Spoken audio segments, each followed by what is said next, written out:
The engine screams at maximum throttle. Four Japanese Zeros close from behind at 380 miles per hour. The young pilot knows he cannot outrun them. He cannot climb away. His fuel reserves are already burning. In the next 10 seconds, he will either execute a maneuver no one taught him or die in a fireball over the Philippine Sea. He pulls back on the stick. The Hellcat stalls. The nose pitches up violently. The aircraft hangs in the air, suspended, defenseless. Every instinct shrieks to recover, to dive, to do anything but hang here while bullets walk across his fuselage. But he does not move. He holds the stall. And in those 3 endless seconds, something no one predicted happens. If you're enjoying this deep dive into the story, hit the subscribe button and let us know in the comments from where in the world you are watching from today. The first Zero overshoots by 30 feet. The second follows. The third. They cannot turn inside a stalled aircraft. They cannot slow down fast enough. Their momentum carries them forward, blind, committed. And the young pilot, bleeding, panicking, flying on instinct and desperation, rolls inverted and fires downward into the belly of the fourth fighter. 2 minutes later, he glides toward his carrier on a single engine. For confirmed kills. One technique. No training manual ever covered it. This is the story of James Whitmore. This is how one mistake, rejected by every instructor who heard of it, became the most lethal turning advantage in carrier warfare. June 1944. The Pacific. The Pacific War has entered its third year. The tide is turning. American carrier task forces push westward from the Central Pacific toward the Philippines. The Japanese Navy is broken, but not beaten. The pilots who fly from their remaining carriers are veterans now, men who have survived 2 years of attrition. They fly with discipline, experience, and the knowledge that every sortie may be their last. The American pilots are younger. Many are replacements, fresh from stateside training, arriving with barely 200 flight hours. They fly the Grumman F-6F Hellcat, the finest carrier fighter in the world. Fast at 400 miles per hour in level flight. Rugged, forgiving, heavily armed with 6.50 caliber machine guns. The aircraft that turned the tide in the Pacific. But doctrine is not keeping pace with the machine. American fighter tactics in 1944 still emphasize formation flying, mutual support, disciplined attacks. Pilots are taught to fly in loose pairs, protect each other's tails, never stray from the formation. Break formation and you break your own survival. That is the rule. That is the law. That is what has kept American pilots alive in overwhelming odds against experienced Japanese aviators. The problem is the Hellcat is built for something else. The aircraft can turn tighter than doctrine allows. It can sustain higher G-forces than the manuals recommend. It can survive angles of attack and stall conditions that should tear the wings off. But pilots are taught to treat these capabilities as dangerous edges, territories to be avoided. Doctrine says stay in formation. Doctrine says don't stray. Doctrine says if you find yourself alone in a turning fight with a Zero, you have already made a fatal mistake. Doctrine is written in blood. Doctrine does not change easily. On the flight decks of the Essex-class carriers, planes are being readied for strikes. The pilots file into the ready rooms, chalk briefings glowing white on blackboards. Mission profiles, vectors, call signs, abort criteria. The veteran pilots nod, understanding. The new men listen, absorb, try not to show fear. They have trained for this. They have practiced formation flying until muscle memory overrides conscious thought. They know where to fly. They know what to do. What they do not know is what to do when everything goes wrong. James Whitmore was born in Portland, Oregon in 1924. His father was a carpenter, solid, methodical, a man who measured twice and cut once. His mother was a schoolteacher. They raised James with discipline and expectation. He was quiet, bookish, the kind of boy who spent afternoons sketching mechanical drawings instead of playing baseball. At 16, he built an airplane. Not a real one. A scale model powered by a rubber band motor and piano wire. It flew 17 seconds across his high school gymnasium. The physics teacher mentioned it in class. The note went home. His parents understood then what James was becoming. He enlisted in 1942, 3 months after turning 18. Too young, officially, but the recruiter looked at his test scores and stamped the papers anyway. Ground school came easily. Aerodynamics, propulsion, navigation. He saw the mathematics underlying flight, the vectors and forces, the elegant inevitability of it all. Primary training took him to yellow steermans, fabric and wire in the Florida sun. He soloed in 7 hours. His instructor noted something unusual in his flight logs. Smooth on the controls. Thinks too much. Good instincts, but questions everything. By late 1943, he was assigned to carrier training at Corpus Christi. The Hellcat was revelation and torture combined. The aircraft was complex, hydraulic systems, supercharger management, radical flaps that could damage the fuselage if deployed too fast. Most pilots treated it as a machine to be mastered through repetition. Whitmore treated it as a problem to be understood. He walked the flight line at dawn before his scheduled training sorties. He watched mechanics service the radial engine, traced the oil and coolant flow, asked about compressor boost and turbocharger operation. Crew chiefs liked him because he listened. Most pilots treated the aircraft as a tool. Whitmore treated it as a conversation partner. His carrier qualifications went smoothly. Catapult launch, arrested landing. The violent mechanical grab that slowed the aircraft from 120 miles per hour to a complete stop in 300 feet. He adjusted. He adapted. He was competent. He was not exceptional. He arrived on the USS Lexington in May 1944 as a replacement pilot, one of a dozen fresh officers assigned to VF-16, the squadron defending the ship. The veterans looked at him and saw exactly what they expected, a kid with good reflexes and insufficient experience. They did not mock him. They simply understood that he would probably be dead within 3 months. The squadron commander, a captain named Wade McCluskey, noted Whitmore's quiet demeanor in the ready room. Not shy, observant. Whitmore would sit and listen to the veterans debrief, taking in the patterns of Japanese tactics, the lessons learned in blood. He sketched in a leather notebook diagrams of turn rates, vectors of approach, angles that gave advantage and angles that guaranteed death. The other new pilots thought he was peculiar. The veterans let him be. If this history matters to you, tap like and subscribe. These lives deserve to be remembered. These innovations changed how humanity fights. The Japanese Navy's air arm is bleeding pilots. They cannot replace experienced aviators the way America can. They cannot absorb losses and recover. Every zero shot down is flying skill, years of training, irreplaceable judgment, lost forever. The surviving Japanese pilots are becoming more aggressive, not less. They know this war will not be won. They also know it will not end until America has paid maximum cost. Suicide is becoming doctrine. Against this, American pilots are taught patience. Stay in formation. Don't chase. Don't turn with a zero unless you have overwhelming advantage. The Hellcat cannot turn like a zero. This is doctrine. This is truth. The zero is more maneuverable. The Hellcat is faster. Trade your turning ability for altitude, for speed, for separation. Use boom and zoom tactics. Climb, dive, attack, egress. Never dogfight at low speed. The logic is sound. The problem is that perfect logic rarely meets combat reality. The combat reality is this. Japanese pilots are willing to die. They will follow you in a turning fight until they have the guns on you, or until they have burned so much fuel that they cannot recover. American pilots want to survive. The psychological asymmetry is lethal. By June 1944, American task forces are striking within the Philippine Sea. The air battles are reaching a scale unprecedented. 40, 50, sometimes 100 aircraft engaged simultaneously. Formation discipline breaks down in the merge. What begins as a coordinated attack dissolves into chaos.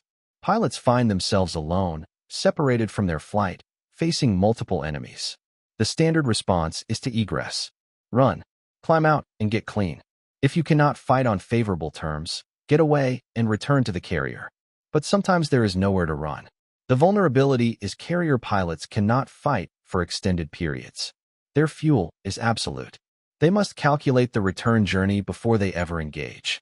They must maintain enough gasoline to reach the ship and enter the landing pattern. A 10-minute dogfight that burns 100 gallons of fuel is a 10-minute dogfight that costs them 40 miles of gliding distance. Continue the fight, and you are gliding back. Continue beyond that, and you are ditching in the Pacific. Japanese pilots know this. They will turn, forcing the American pilot to burn fuel at accelerating rates. They will pressure, attack, force mistakes. And when the American realizes he is running short on fuel and breaks off, the Japanese pilot will have the option to continue or disengage. The Japanese hold the initiative in the turning fight. The American holds it only at high speed and high altitude. Doctrine has recognized this asymmetry. Doctrine has said, do not turn with zeros. But doctrine is also creating a psychological edge for Japanese pilots. They know American pilots will not turn with them. They know, when they see a Hellcat alone, that the American pilot will want to run. The Japanese pilot exploits this. He turns hard and presses. He forces commitment.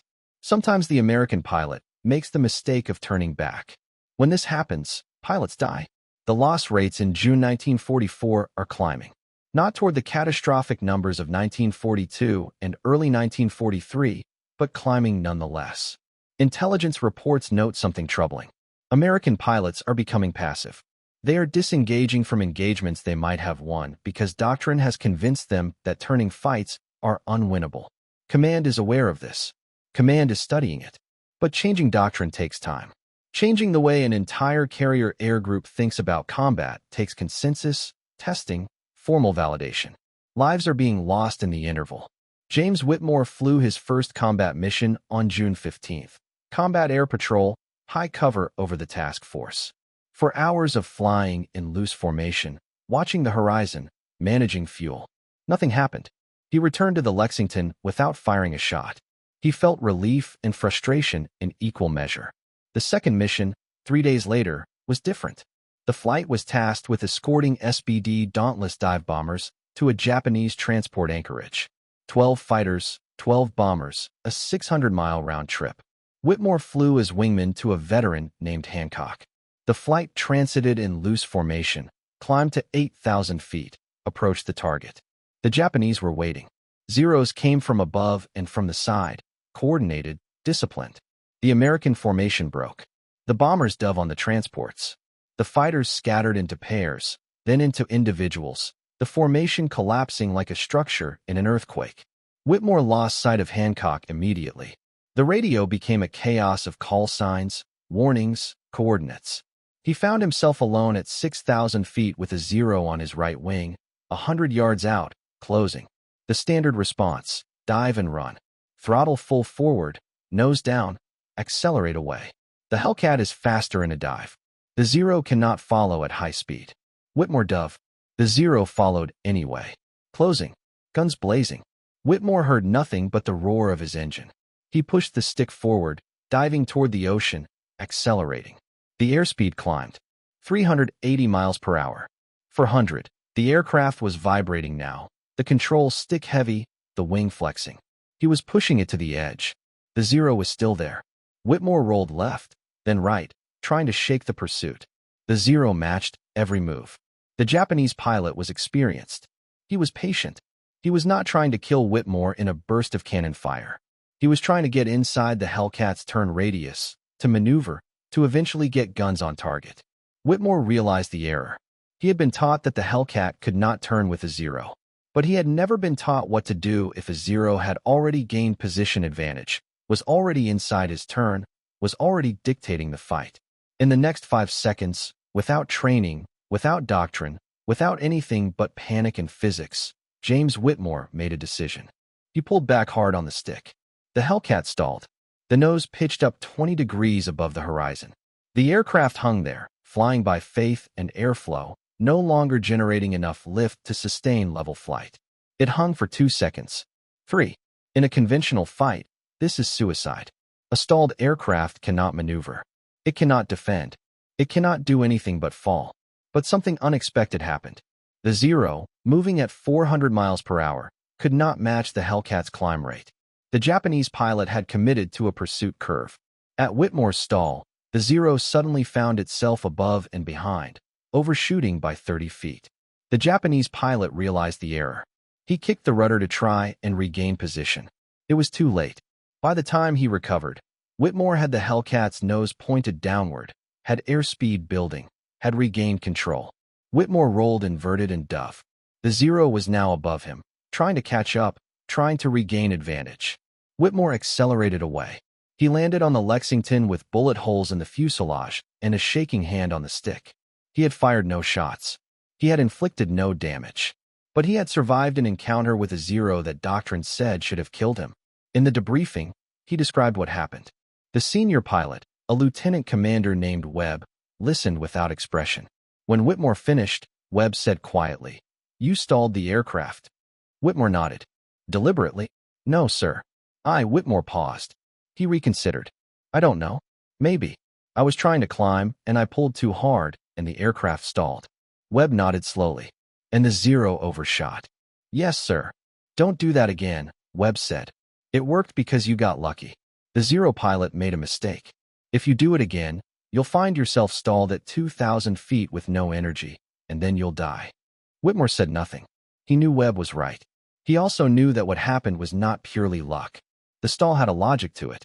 A stalled aircraft has a certain turn rate, a certain radius. A high-speed fighter overshooting that radius. But he did not argue with his flight leader. Over the next week, Whitmore flew 3 more combat missions. Escorts, CAP flights, never engaging more than briefly before the enemy disengaged or the formation lost cohesion. He learned the patterns. He learned how Japanese pilots moved, how they committed, what they expected. And he thought about the stall. What he had done intuitively, he now understood theoretically. The Hellcat and the Zero had very different turn characteristics. The Zero had a tighter turn radius at low speed. The Hellcat had a tighter turn radius at high speed. The transition point, the speed at which they were equally maneuverable, was around 180 miles per hour in a clean configuration. If Whitmore could force the fight into the stall regime, below 80 miles per hour, the Hellcat's characteristics changed fundamentally. The wing was generating lift at extreme angles of attack. The aircraft had a turn radius so tight that a high-speed fighter simply could not follow. But the stall was unstable. If Whitmore held it too long, the nose would drop, the aircraft would tumble, and he would lose control. If you find this story engaging, please take a moment to subscribe and enable notifications. It helps us continue producing in-depth content like this. The key was timing. Enter the stall, hold it for the brief window when a pursuing aircraft cannot react, then recover before the aircraft became uncontrollable. He discussed it with Hancock, his flight leader. Hancock was skeptical but curious. "The manual says avoid stalls in combat." "Obviously, but I've never seen it described as an intentional maneuver. You'd need perfect timing. You'd need to know exactly when to recover, or you're falling out of the sky." "What if the timing is teachable?" Whitmore asked. Hancock smiled slightly. "Then you're a better stick than I am.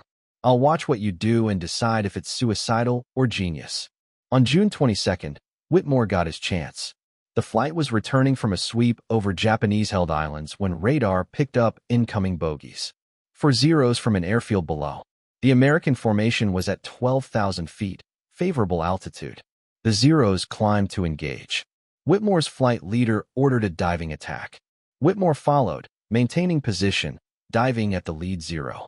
But as he closed to firing range, another Zero cut across his 6 o'clock, forcing him to break off to avoid collision. Whitmore found himself alone, separated from his flight, facing 2 Zeros. He could run. The Hellcat is faster in a dive and level flight. He could climb out and regain altitude advantage. Instead, he did something no training manual recommended. He turned toward the Zeros. The first Zero pilot, confident, aggressive, turned hard to engage. Whitmore matched the turn, then pulled harder. The Hellcat's nose rose. He was climbing at 60 degrees, burning energy, trading speed for altitude. The Zero pilot, seeing the maneuver, expected Whitmore to complete a climbing turn and regain altitude. Instead, Whitmore continued the climb until the aircraft stalled. The Hellcat hung nose up at 8,500 feet. The Zero, committed to the pursuit, overshot violently. Whitmore, moving in the stall at perhaps 55 miles per hour, rotated his wings through the turn and came out of the stall with his nose pointed directly at the Zero's belly. He fired. A 2-second burst. The Zero disintegrated. The second Zero pilot, seeing his wingman destroyed, climbed hard to regain energy and altitude. Whitmore recovered his Hellcat, dove to build speed, and climbed back to meet the second Zero. This time there was no stall. This time there was a conventional climbing turn, a reversal, a firing pass at close range. The second Zero rolled inverted and fell away, streaming smoke. Whitmore landed with his guns nearly empty, his heart hammering, his hands shaking. He had shot down 2 aircraft. Both kills had involved the stall maneuver. Neither kill had followed doctrine.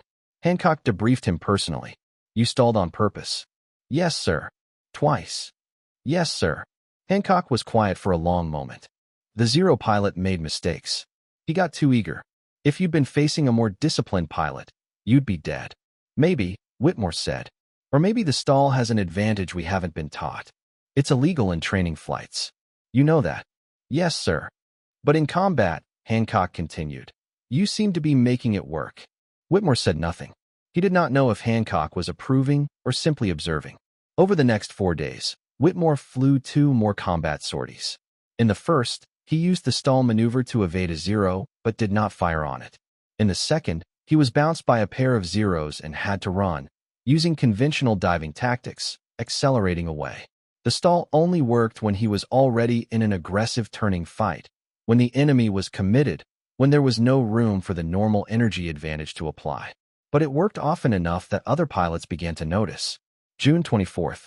The task force receives intelligence of a Japanese carrier task force operating northwest of their position.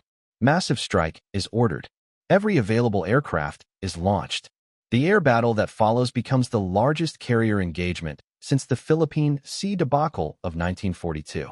Whitmore is assigned to high cover, 8,000 feet, weaving in loose formation with his flight. Below, 40 American fighters tangle with the Japanese Combat Air Patrol. The radio is chaos. Call signs blur. Warnings and status reports collide.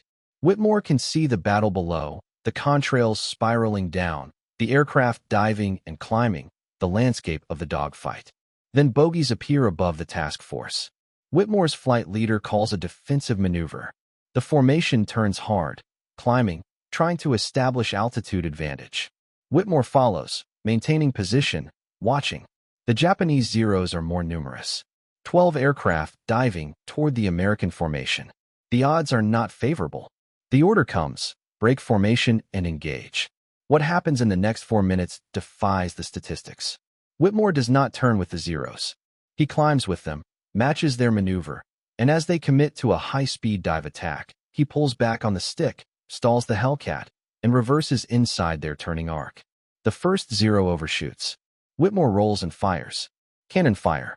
The Zero's right wing separates from the fuselage. The aircraft tumbles. The second Zero sees the kill and climbs away, unwilling to engage. Whitmore lets him go. He has no fuel for extended pursuit. A third Zero approaches from 10 o'clock high. Whitmore turns into the threat, climbs to meet the attack head-on. The Zero pilot brakes. Whitmore does not follow. Instead, he re-establishes altitude, looks for another target, and finds a Zero chasing a Hellcat below him. Whitmore dives, builds speed, and slashes across the Zero's flight path, firing. The Zero pilot brakes hard, tries to reverse. Whitmore rolls inverted and comes back at him, guns blazing. The Zero explodes. 3 kills. All 3 involved the stall maneuver in some variation. Whitmore is now the leading pilot in his flight. He is also the only pilot in the squadron using a tactic that contradicts doctrine. He lands on the Lexington. Flight surgeons examine him because his blood pressure is at dangerous levels. Intelligence officers debrief him because his kill count is the highest of the day. The squadron commander, Captain Wade McCluskey, asks to see him personally. The meeting takes place in McCluskey's quarters. It is not confrontational. McCluskey simply wants to understand. "You're stalling the aircraft in combat," McCluskey says. "Yes, sir." "Intentionally?" "Yes, sir." McCluskey sits back in his chair. Every training command in the Navy teaches the opposite. Avoid stalls. They're dangerous. They cost you energy.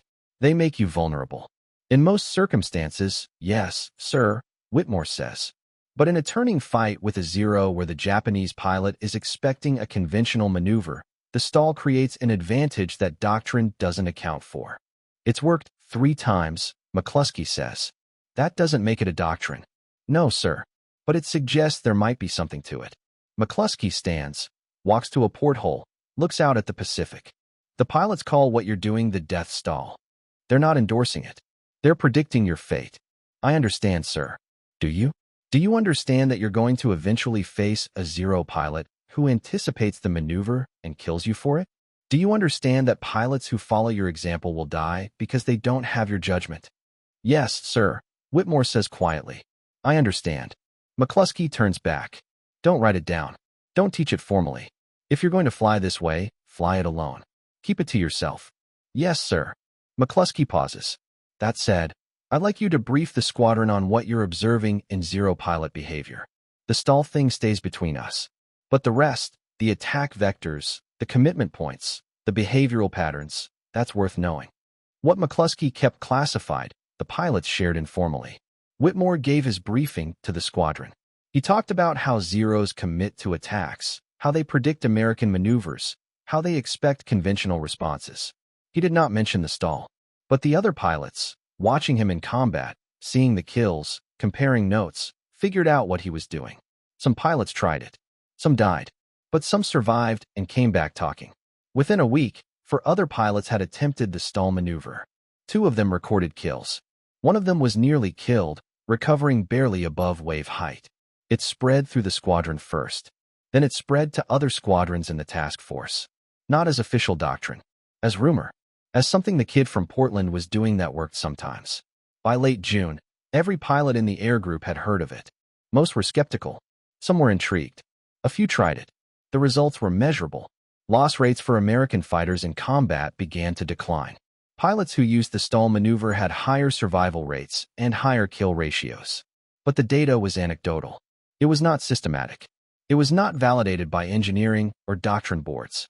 Captain McCluskey, understanding the political sensitivity, quietly passed the information up the chain of command. His report was clinical, free of specifics about Whitmore's name. It described a turning tactic that involved inducing a stall to reverse on high-speed pursuing aircraft. It noted that pilots trained in conventional doctrine were struggling to execute it without increasing crash risk. The report went to the commander of the carrier task force, who sent it to the chief of naval operations. There it sat. The bureaucracy moved slowly. Aviation doctrine was not a thing changed by anecdote and wartime tales, but pilots were changing their own tactics. By the time Whitmore's ship returned to Pearl Harbor in July, a dozen other pilots had been credited with kills using stall turn maneuvers. The technique had a name now among the younger pilots, the Whitmore. Not officially, but in the ready rooms and the officers' clubs, pilots spoke of it as his technique. Whitmore was offered a position as a flight instructor, training new pilots in combat tactics. He refused. He requested continued combat assignment. He wanted to fly, not teach. He got his wish. In August 1944, Whitmore's aircraft carrier, the USS Lexington, returned to combat operations. The air war had shifted. The Japanese Navy was crippled. The battles now were one-sided, with American pilots outnumbering the Japanese 10-1. The Japanese aircraft quality declining as experienced pilots died and replacements had only weeks of training. Whitmore flew 22 more combat sorties. He accumulated 8 confirmed kills over the course of these additional missions. None of them involved the stall maneuver. The enemy was becoming increasingly defensive. Japanese pilots were no longer aggressive. They were focused on survival, on bringing their aircraft and themselves back to land.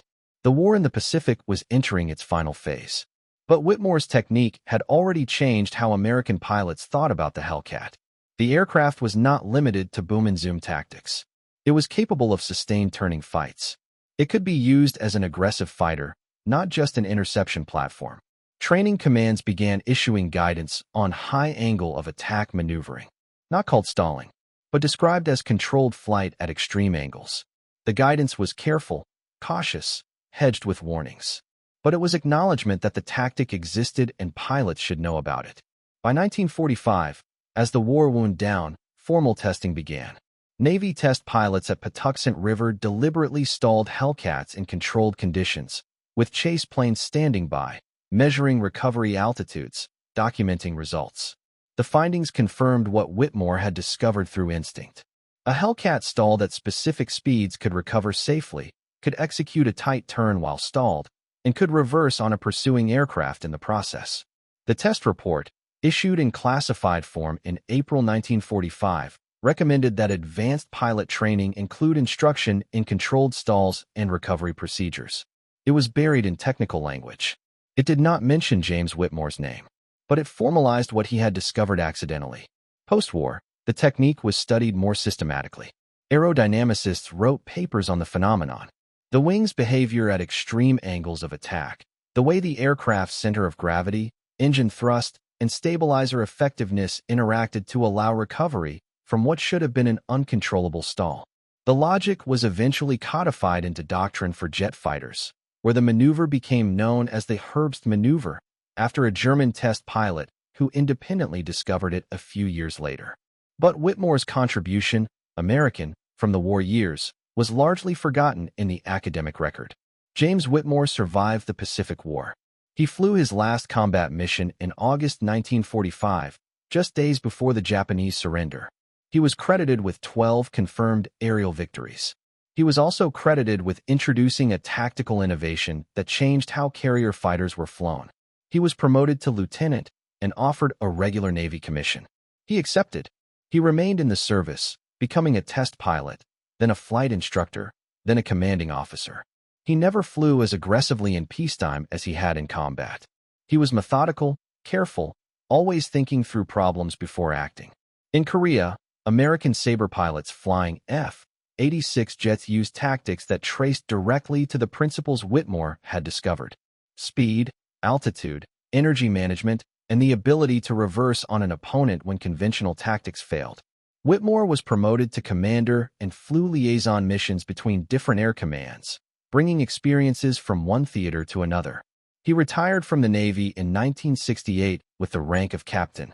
He died in Portland, Oregon in 2001, at the age of 77. His obituary mentioned his Navy service and his Medal of Valor, awarded for extraordinary heroism in aerial combat. It did not mention his tactical innovation.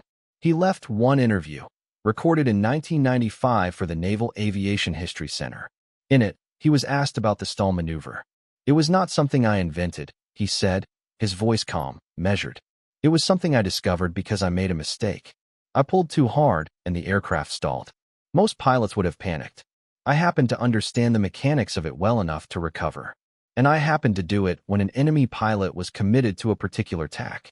It worked because of circumstance, not genius." The interviewer pressed. "But you continued to use it intentionally." "I did. Because the more I thought about it, the more sense it made. The Hellcat had capabilities we were trained not to use. We were told the aircraft couldn't turn with a zero. It could, if you were willing to go into a stall and come out again. Most pilots weren't willing. Too much fear. Too much training that stalls equal death. Were they wrong to fear? No, Whitmore said. Stalls are dangerous. But so is combat. So is flying. So is breathing in an aircraft at 30,000 feet. Once you're in combat, the dangers you're trained to fear become less relevant than the dangers you need to overcome in the moment." He paused. That's what the young pilots understood, even if they never said it explicitly. That doctrine keeps you alive in most situations. But in the moments when doctrine is not enough, you have to think. You have to understand why the rules exist. And sometimes, you have to break them. James Whitmore's contribution to aviation history is measured in lives saved and tactics preserved. The controlled stall as a combat maneuver became an option in fighter pilots' toolkits for generations. The principle he embodied, that doctrine is useful guidance, not scripture, became part of the culture of test pilots and tactical innovators. He did not write a manual. He did not seek recognition. He simply flew, thought, and shared what he had learned with those willing to listen. Aviation is built on moments like this, not on grand theories or billion-dollar programs, but on individuals who notice what others miss, who test assumptions, who are willing to act despite fear. The Hellcat is gone now, except in museums. But the lesson endures. Some of the most important innovations in combat aviation came not from boardrooms or engineering offices, but from pilots willing to question why the rules existed, to test the boundaries, to survive by thinking. James Whitmore showed that sometimes the difference between death and victory is understanding. Understanding your machine. Understanding your enemy.